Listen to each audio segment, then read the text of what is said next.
Well, good morning, everybody. It's Dottie, Dottie, and Rob with Travels with Dottie, and it is 7:41 a.m. on the 13th, I believe. Hang on, I got to check my watch. The 13th of October, 2024, and it's actually cool in the morning. It hasn't been that way for a long time. I'm wearing a hoodie, so that's kind of unusual. I wasn't sure what to talk about today, but as I exited my my place for, let me see if I can get more of Dottie in here. Can we do that? Well, actually, you know what we can do? We can, if I can get this out of my pocket, we can put, this is going to be magical, right, Dottie? What Dad's about to do here. And we have a wider angle lens so we can see Dottie. There's Dottie Dot. So anyway, as I'm walking out, a lady says, "Hey, Rob, can you help me? I think I smell propane. Can you see if you can smell propane?" I said, "If you give me just a minute, I'll grab a device that will definitively prove whether there's a propane leak or not." And here's the device. It's a propane sniffer. It's, you turn this thing on, fire it up, and wait 30 seconds, and then you can put the sensor near where you think there's a propane leak. And if there is one, guess what? It'll tell you. And I test it by, occasionally I'll just turn the gas on my stove and put this near it, and it goes right away, so I know it's accurate. In RV life, there's some hazards that aren't really present in the same way in a regular home as they are in an RV. Gas is one of them. And yeah, do homes have gas? Yes. But do we pull our homes down the road at 65 miles an hour over bumpy roads? No, we don't. So our enemy with gas problems are leaks, right? Excuse me, you'll get leaks by fittings coming loose. And not only do I have a propane gas detector that's built into my RV, I also have this to do checks. So I've got two ways of detecting propane. The other safety feature I have is I have special valves on my propane tanks called gas stops. This valve detects any sudden rush of propane, like if there was a break in a fire or a sudden break where a lot of propane was leaking out, more than, at a higher rate than the tolerances built in for furnaces and stoves using a regular amount of propane. It'll shut it off. It'll shut off the supply of gas. And one of the most vulnerable places for propane fires is if you have a propane refrigerator, that back side near the vent is prone to a lot of fires. I think, I'm pretty sure the statistic of the number 2 cause of fires is on RVs is refrigerator fire starting there. So what I have there, I have a little device that if it detects a fire, it releases the gas that puts the fire out. So those are a couple of safety things that I have. And I think it's important that you think about those kinds of safety issues. Now, what other kinds of safety issues are there? Well, they're all the risks associated with driving your rig down the road at 60 miles an hour. It's something that you have to be careful of. And one of the things that can be disastrous is if you lose pressure in a tire very quickly. Or even slowly, it can, but the quick release, like a sudden puncture and a loss of pressure, is a pretty critical thing, and you may not understand what's happening. The early warning sign that you may get, if it's not too rapid, is a tire pressure monitoring system. And that's simply a system that you have special sensors that you just screw on to the valve stems, and they transmit both the temperature and the air pressure to a central unit that sits on the dash of your car. And it says, and it'll warn you, and an alarm will go off if that temperature gets too high, or there's a loss of pressure, and you can set what pressure you want an alarm at. So beneath that pressure, an alarm will go off warning you that you have a problem. It gives you time to pull over, figure out what's going on. So hopefully you avoid that sudden release of tire pressure that could lead to you losing control of your vehicle, especially at a speed like 60, 65 miles per hour. So,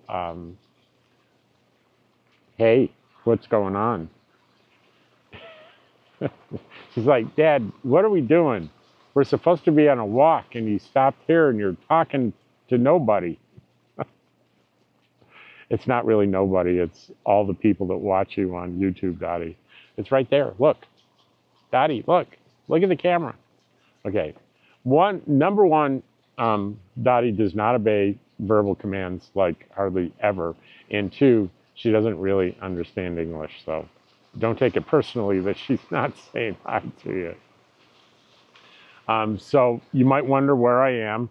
You hear a lot of water in the background. That's because we're in the little garden that I love so much, a preferred RV resort. And in this direction is sort of a water wheel and kind of a waterfall. And something's going on with it where every few minutes it gushes water. So that's like it's doing right now. Hear that? Yeah. It's like it builds up pressure, then the waterfall goes for a little while, then it stops, and it'll build up pressure again in the water. I don't know if that's intentional or not. The ponds that run all the way through here are filled with giant koi. It's pretty neat. But this place is always, I would say, I rarely use the word always or never, but I would say this is always a peaceful place. Even during the middle of the day and a nice day, I've never been here where there's been really anyone else hanging around here. So it's infrequently used. I don't understand that, but I do quite a few videos here, you might notice, because I really love it in here. It's beautiful, and it doesn't seem like in the picture that I'm in the middle of an RV park, does it? But I certainly am. If you would look on the other side of the camera, you would see a row of closely parked together big RVs. So what else today can we talk about? I am excited about quartzite. It's starting to get really the serious quartzite fever because, like I said, it's the 13th, and my plan is, weather permitting, the 15th of November, I will be making my drive and setting up camp in La Posa South in quartzite. Now, weather permitting means if there's some kind of heat wave where it's in the 80s, I'm going to stay here longer. I'm going to stay here until it gets down into the 70s in quartzite. I would rather stay up here with my hookups than go down there and be miserable. But I've had really good luck going anywhere from the 10th of November on. The weather is usually pretty darn nice in quartzite. I've got a couple of friends that are already down there. Hi, Judy. Hi, Lisa. And I think they're both in a RV park in quartzite because it really is. It just barely cracked below 100, much like here recently. I'm really encouraged here today. I haven't looked at the forecast, but I haven't worn a hoodie here in the morning in over a month. So this means this is a good sign that the temperature is coming down. And us nomad RVers, we like to chase that 70 degrees when possible. I got surprised. When I first came here in the middle of September, it was beautiful weather. Then suddenly, boom, there was a heat wave for at least 2.5 weeks of over 100 degrees every day. So that was kind of a surprise. But because I have hookups, I can run my AC. It was comfortable. I just didn't get to spend as much time outside as Dottie and I would like to spend. Right, Dottie? Don't you like being outside? She loves being outside. She's got her little outdoor bed that she lays in, likes to lay in the sun. She does that pretty much all winter in Quartzsite. She just loves being outside in front of the trailer on her little elevated bed. So I think that's going to be pretty much today. I'll put a link to this if you're interested in buying one of these. If memory serves, I think it wasn't terribly cheap. I think it was $30, could have been 20, I'm not sure, but you'll see when you click on it how much it is. But it's a good thing to have, and I routinely use it to check where all my fittings and connections are for propane to make sure, especially after a trip, after I'm bumping down the road for a few days, I check everything. And I make a habit. Here's another thing that Tim will be proud of me for bringing up, is routinely tighten your electrical connections, especially if you've built your own solar and battery system like I have. I have 600 amp hours of lithium batteries. I have, let's see, on the roof, I have 640 on the roof that's connected through and charging my batteries, and I have another 600 that I put out on the, I want to say the floor, the ground, when I'm parked for a long time. But those connections at the battery, wherever the wires go from the battery to like your inverter, all have screw connections, and the lines coming into your charge controller from the solar panels all become loose over time when you're driving around. Ask me how I know. One reason I know is one of the connections going into my charge controller got loose and I didn't know it. And what happens to loose connections? They heat up, and it heated up enough to burn the MPPT controller and completely destroy it. And that's not covered under the warranty, loose connections. And I ended up costing me, I think it was $345 to replace that. I went, and after going to New Mexico, I checked the connections, and not only were the connections a little loose, but the charge controller had come half off its mounting.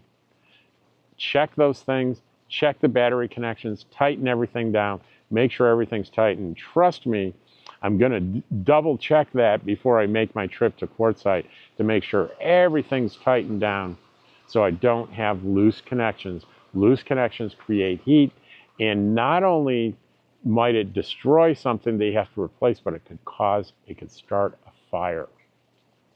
Really. So I hope you enjoyed today's video. And if you notice, Dottie doesn't look terrifically happy being on my lap. Usually she likes being on my lap, but it's the beginning of the day. She's got lots of energy. She wants to be down on the ground. You want to get down? You want to get down? Yep, she does. She wants to get down. But I wanted you to be able to see her. But she's happy. I'm happy. I'm happy that you're listening and watching my video and that you've made it this far. Thank you. I'm grateful. And I will see you tomorrow.